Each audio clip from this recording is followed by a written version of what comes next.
Well, good afternoon. I've got with me this afternoon 5 people from the new Sustainable Hospitality Alliance, which is being launched today. It's a massively exciting new venture, except that it's not really new. It's a rebranding of what was the International Tourism Partnership. And I have to say, I'm extremely excited by this. Wolfgang Newman, down there in the bottom right of your picture, is the chair of the new Sustainable Hospitality Alliance. He's a senior non-executive director in hospitality. Many of you will know that he was previously CEO of Radisson, and he's been involved with the International Tourism Partnership for 6 or 7 years now. Wolfgang, would you like to introduce the other members of the panel? Sure, delighted, Harold, and thanks for having us. You say you're excited. Let me tell you, we are excited because being part of WTM and the whole responsible tourism roundtable is fantastic. We are excited because we launched today the Sustainable Hospitality Alliance, and I'm delighted to have our whole team with you. We have our CEO, Madhu Rashesh, who has been with us for nearly 2 years, and we have the entire Board of Trustees. We have Katie Phelan from Hilton. She's responsible for global corporate affairs as Executive Vice President. We have Melissa Fröhlich, who is with Marriott. She is in charge with Marriott of Global Impact Affairs. And we have Jasmine Diamond, EVP, also for Corporate Affairs. So all these ladies support me extremely well, Howard, and we look forward to having a good discussion with you. Thanks, Wolfgang. I just have to point out that this is a board predominantly of women, which is still unfortunately an unusual thing, even in the travel and tourism industry. So I think we should just recognise, Wolfgang, that this is in its own way quite an achievement, and one that the Sustainable Hospitality Alliance, I think, should be quite proud of. We are, makes us even stronger. I agree. Madhu, I've been told that I should ask you about what the Sustainable Hospitality Alliance is. But before you answer that, can I just say that I was slightly shocked when Wolfgang said you'd only been around for 2 years. It seems much, much longer than that in terms of what you've achieved. So take the compliment, but then please go on and tell us about the new Sustainable Hospitality Alliance. Thank you, Harold. And actually, I've been around for 2.5 years. So that's the extra 6 months that makes you feel that much longer.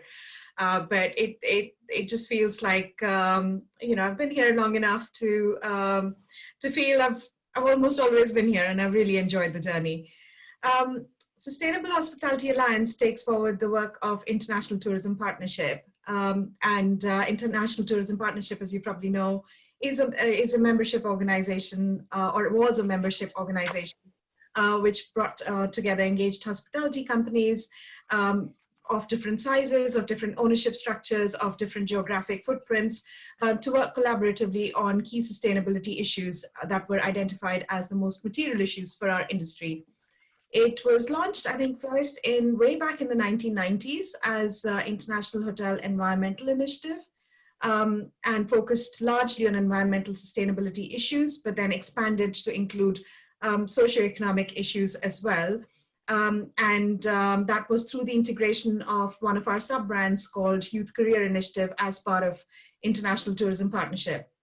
And the core DNA of our work at the time was very much about working with the member companies to create tools and resources that then were made available to the broader industry through our arm, Green Hotelier, which many people in the industry would be familiar with as a digital publication that provides various insights to the broader hotel industry. What we've tried to do with Sustainable Hospitality Alliance is to bring the 3 brands together under one unified umbrella and reflect what the industry stands for in terms of sustainability. We retain the core DNA of our membership from the International Tourism Partnership, but then our work with the broader industry will continue to take even more importance as we look at our new avatar, if I may call it that.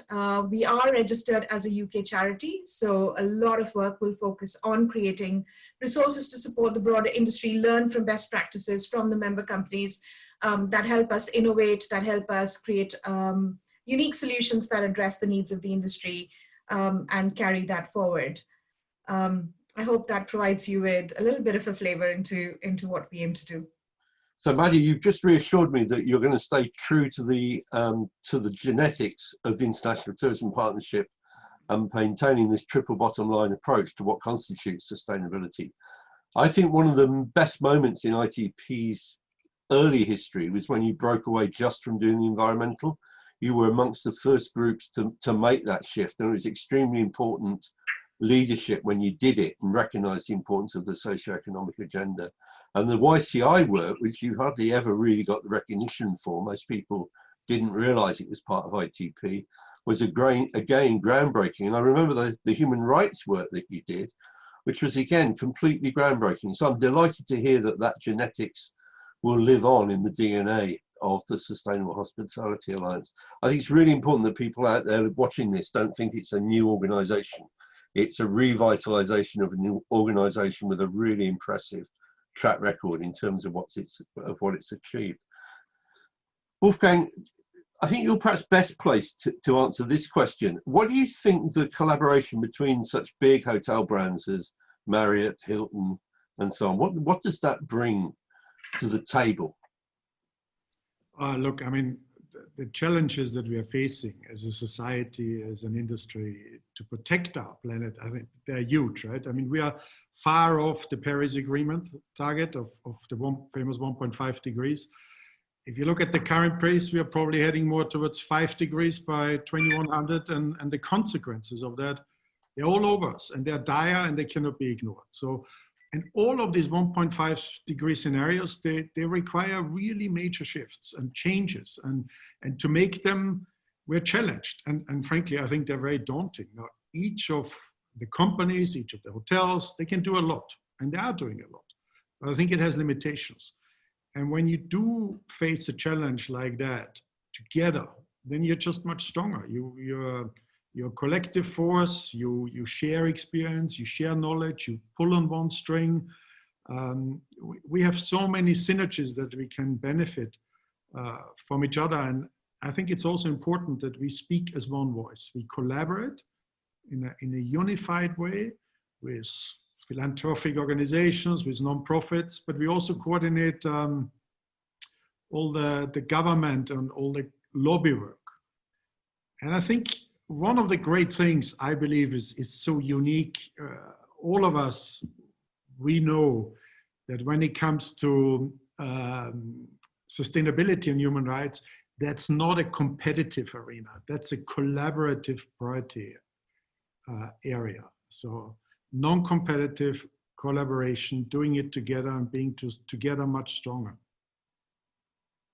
I guess it's also true, isn't it, Wolfgang, that unless you act together, nobody can move very far ahead, because there's always the risk that other people will not move and will therefore undercut the costs of what you're doing, whichever business it is, to improve the socioeconomic impact, human rights or environmental impact. There's a sense in which the industry has to move together to achieve some of these objectives. As you say, Yeah, it can't be absolutely. competitive. Yeah. Melissa, can I come to you next? What do you see as the major areas, the key areas for development over the next few years? Where is the cutting edge going to be? We've heard that you're going to sustain all the work you're already doing, which is a lot, but what is the new work that you want to add to that? Thanks, Harold.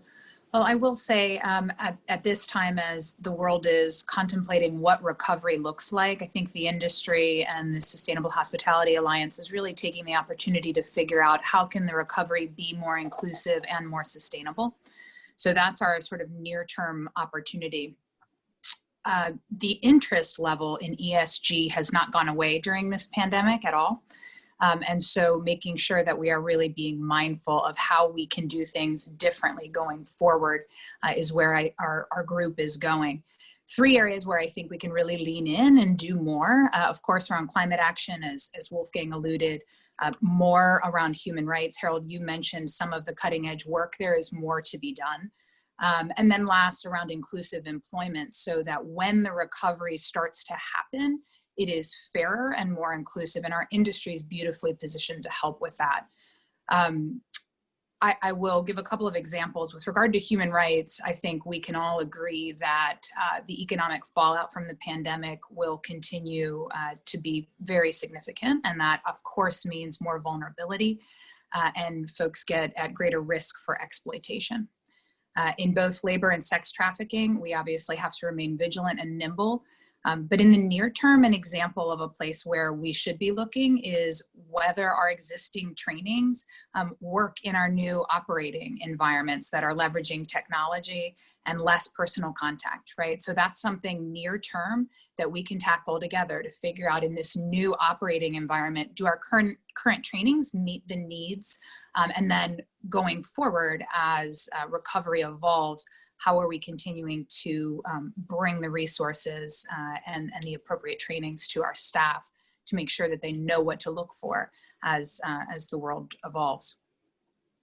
With regard to climate action, I will piggyback on what Wolfgang said. I think this is a place where the Alliance has the most opportunity for collective work because the urgency is just so great. And this is, I think, the best place for us to consider how we engage our supplier community and our broader community. So not just the folks that are on this call today, not just the members of the Sustainable Hospitality Alliance, but our suppliers. Because you can really think about a situation where we work together to tackle single-use plastics in the hotel environment, for example, and the impact that we can have, but then once we include our suppliers, is certainly that much greater. And Harold, you mentioned youth career initiatives. I think the third area for development and where we really have a tremendous opportunity is around inclusive employment. So looking anew at our youth engagement initiatives and our training initiatives will be a priority. We are an industry where the barriers to entry are low, but the opportunities for growth are extremely high. So really taking advantage of that is something that I think our team is poised to do over the course of the short term, but also in the longer term as well. For me, one of the major, thank you for that, Melissa. For me, one of the major changes in ITP was when the learning materials all became freely available. And I'm delighted to see that that's in a way your charitable work, isn't it? It's about spreading that message well beyond your own membership. This is not just an organization pursuing the interests of its own members as a trade association might. The objectives are really much broader than that. And I think we should just make sure that everybody out there watching this has realized that it's in some ways a very different organization from a traditional trade association. Yeah, and I think become our salesperson. You're doing very well. Sorry, Wolfgang? You should become our salesperson. You're doing very well. Thank you for that. Thank you. I hope Madhu will notice that I'm doing very well today. What I wanted to come on next to, though, was Yasmin. Can we talk specifically about the crisis of the moment? I mean, I personally think that the climate change crisis is way more serious, and it's continuing rapidly, as it were, behind the curtain of COVID. Not that COVID is not really important, it clearly is. But how do you see the role of the hospitality industry in the context of COVID? Well, you can't underestimate the impact that COVID has had on the hospitality industry more broadly, not just hotels. And billions of kind of lives have been changed by it, economies severely damaged by it.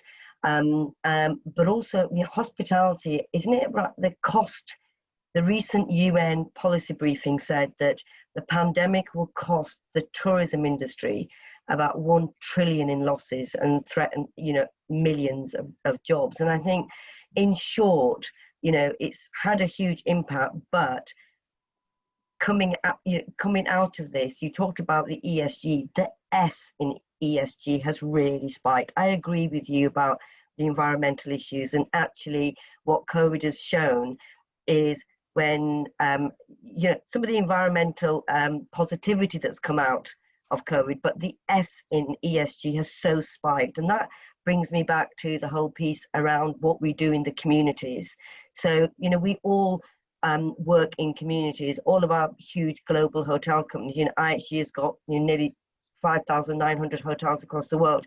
They are all in individual communities, and hotels are part of an ecosystem. So if a hotel closes or it's not open, they're not going to be sending the linen out to the linen company, so that there's a direct impact there. They're not buying in food for your breakfast and your dinner, or for the F&B part. So, and also it employs local people.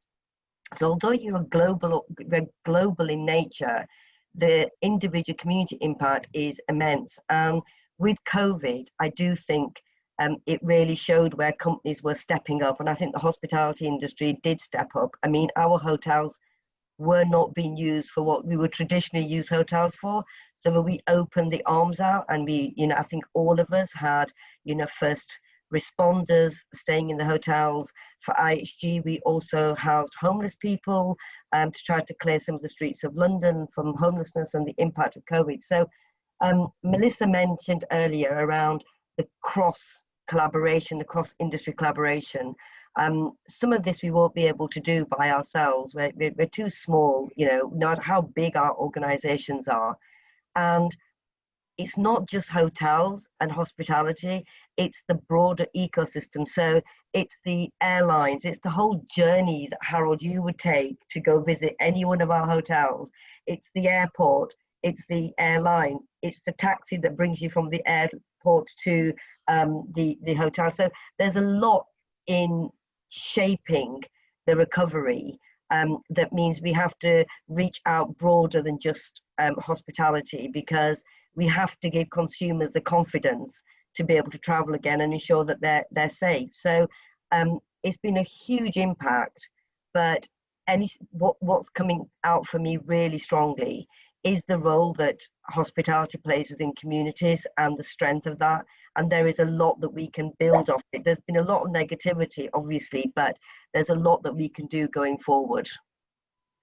One of the things that struck me a lot, Yasmin, one of the things that struck me a lot writing about this recently on various channels is that the hotels are almost stuck in isolation, because unless my journey from home to the airport, through the airport, on the plane, and off the plane at the other end to the hotel, unless I'm sure that all of that is safe, I'm not going to arrive at the hotel check-in desk, am I? Yeah, and I think that's quite a big challenge for the industry now, how it looks at that. The complexity of the customer journey, if you like, is a real problem for almost everybody in the industry, about how you get that chain of safe, secure travel back in place. But I think it is a challenge, but it's a huge opportunity. And I genuinely believe that whether your airlines, your hotels, this is where this is cross kind of sectoral collaboration, because we all need each other. I think what it's shown is that none of us are little islands by ourselves. Right. And so I flew out to Belfast this weekend for a long weekend, and going through Heathrow was actually, firstly, I love the fact that I was getting onto a plane, but it was incredibly safe. They're doing everything that we are doing in hotels, that kind of cleanliness and that making you feel confident. So the positive is, I'm always glass half full. I think the positive is it's forcing a lot more cross-sectoral collaboration, as well as within our own industry. And that's where I do think that this alliance, the Sustainable Hospitality Alliance, has a huge role to play. Oh, that will help as well, won't it, with the environmental agenda, when that comes back to the top of the agenda. Katie, I've kept you waiting a long time, and I apologise for that. But I wanted to ask you, how do you see sustainability within the hospitality industry supporting recovery more generally across the industry? It's a great question, Harold. I just want to build off of my friends Melissa and Yasmin's comments, because I do think, we really are at this reset moment, which, to quote Wolfgang, allows us to build the industry back better. And we couldn't have imagined when we were planning this rebranding that we would have these set of challenges ahead of us, but these opportunities. And sustainability is at the top of the list, because the business case for sustainable hotels only gets stronger in this current environment. And there are four main reasons for this, which I'll touch on briefly. First, sustainable hotels are less expensive to operate, generally speaking, and hotel owners all over the world are suffering from the travel slowdown. And as we showcased in a study we released in February with the International Finance Corporation, it's called the Business Case for Sustainable Hotels. Operating sustainably can significantly boost profit margins through utility savings and even small changes can go a long way. So in a conventional hotel, across our industry, spend on energy and water could be more than $2,000 per room per year. So even, just having more rigor about switching off lights or fixing leaking taps, only running the dishwashers or washing machines when they're full, that can save, north of $100,000 per year in a 250 room hotel. Second, as we all know, our customers were more sustainably savvy and prioritized sustainability in their purchasing decisions prior to the pandemic. And as Yasmin and Melissa both commented on, we think they're going to be even more environmentally sensitive coming out of this. I mean, their attention to their natural surroundings has heightened in this period of isolation, and we think that gives us a unique opportunity. We had, prior to COVID-19, we had about 70 to 75% of our consumers telling us that they're willing to pay more for sustainable hotel offerings. So as the industry begins to recover again, I think we're going to be able to see the benefits, the real benefits of sustainable investments in the products that we're offering. Third, as Melissa mentioned, the ESG investor base is increasing in size and influence. It's more powerful and influential than ever before. Yasmin mentioned about the S in the ESG, that the S piece is really driving, I think, a lot of investment demand right now. And investors are actively seeking out quality sustainability projects to finance, and they're not finding enough for the amount of resources that they have to invest. So, we feel uniquely positioned to position the work that we've done through the SHA to showcase the progress we've made across the industry over the last several years to be ready for this moment.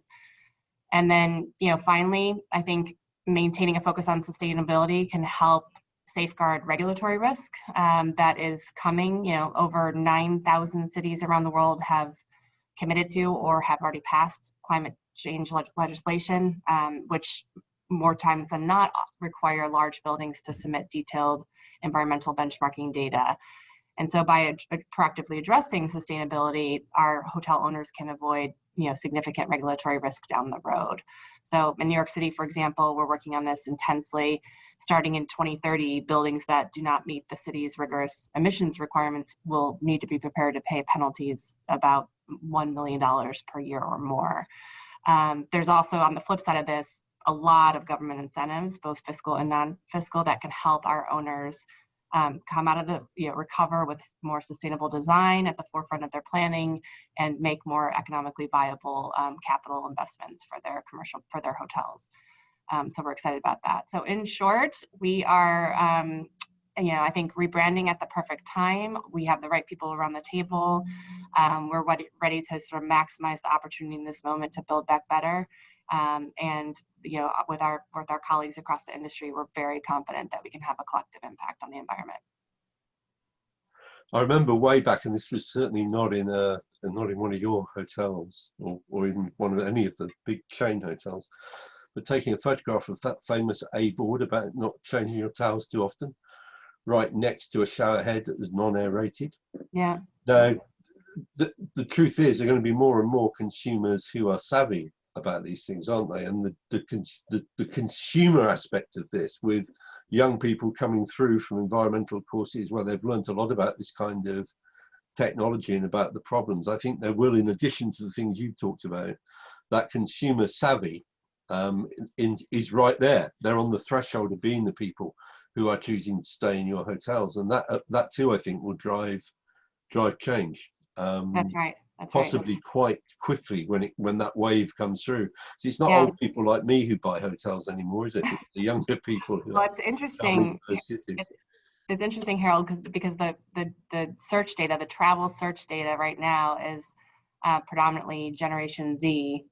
They're less risk averse in the pandemic era, and they're more willing to take risks in their travel decisions, and so they're more ambitious right now in their travel decisions, and that's the target audience for our sustainability conversation. Yeah. Yes. Harold, may I add something to Katie's point? In the last 2 to 3 years, every sort of institutional investor or shareholder conversation that we have There are so many questions around the ESG agenda. Even 5 years ago, there wouldn't have been one. They'd have rolled their eyes.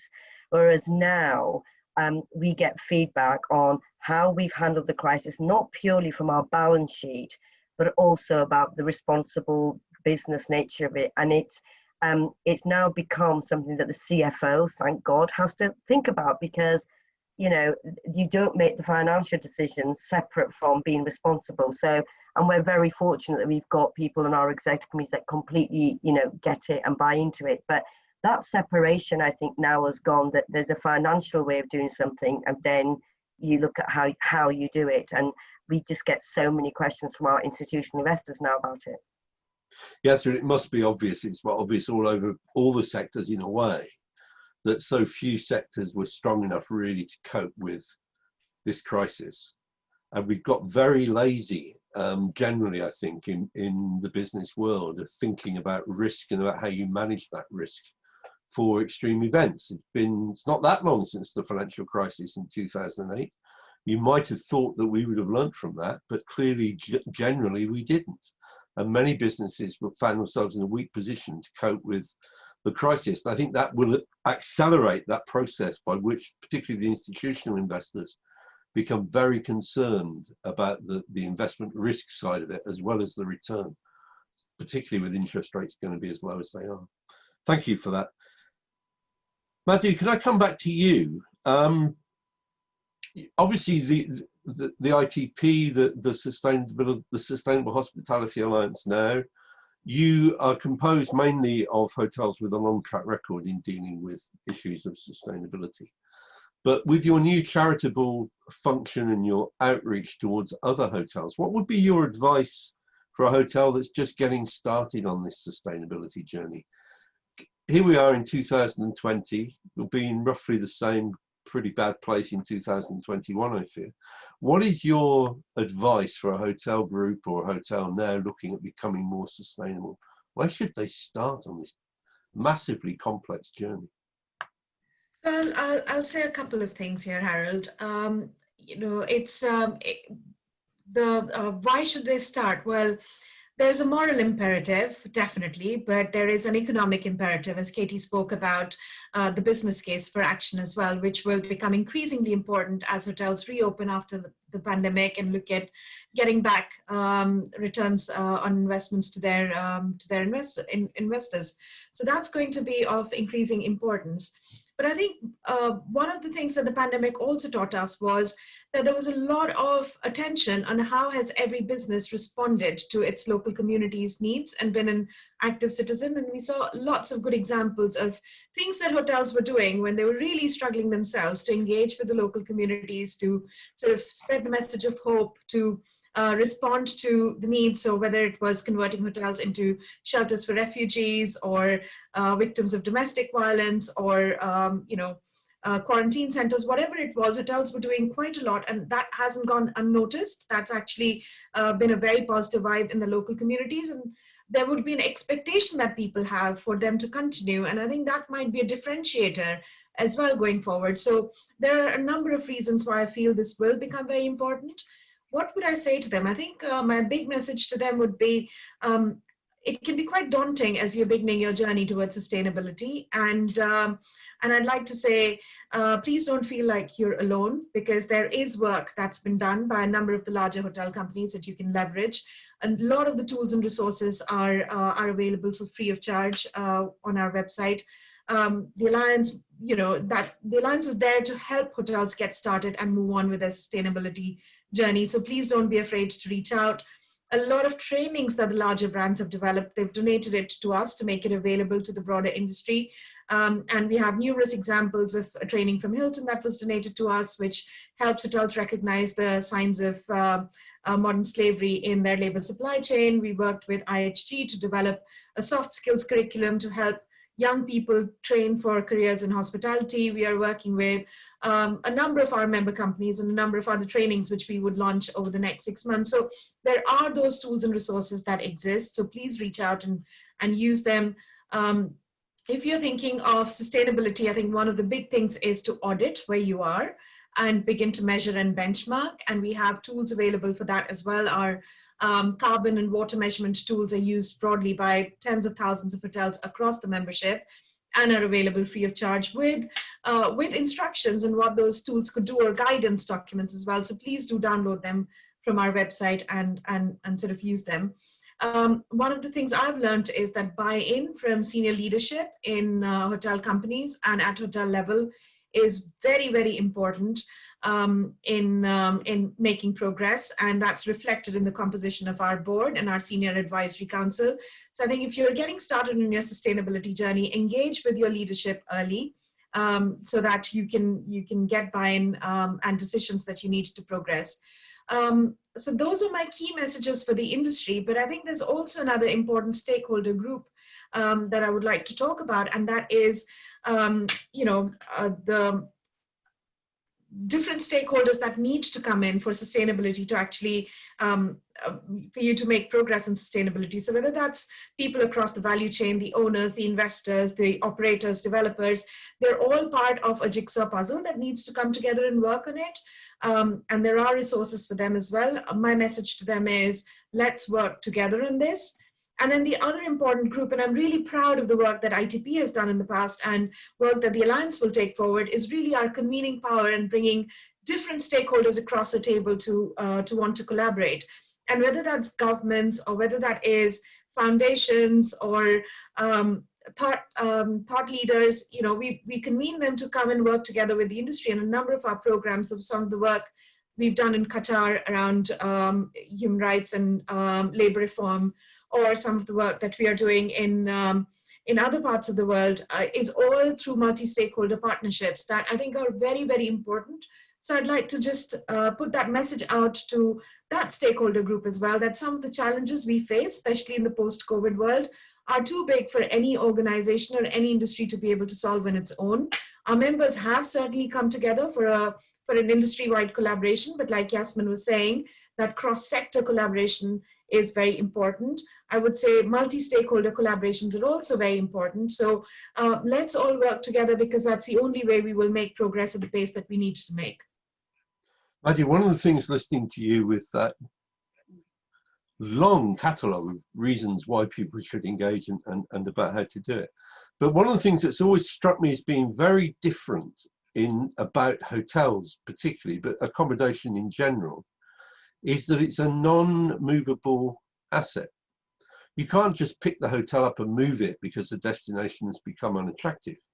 You sink or swim, don't you, with the attractiveness of the destination as a whole. You don't have a choice about that. A tour operator, a guide, an airline, a cruise company, a car hire business, they can all move, but you can't. And I don't think, if I'm thinking back on it, I don't think that the accommodation sector has made enough of that sense of you being rooted in particular communities and therefore having a higher imperative to engage, which is evident in your work, but may not be apparent to some of the stakeholders you work with. And I think that's something to think about in terms of the way you use that rootedness to engage. It came out in what several of you said about the fact that cities are committed to do something about climate change when countries are not, for example.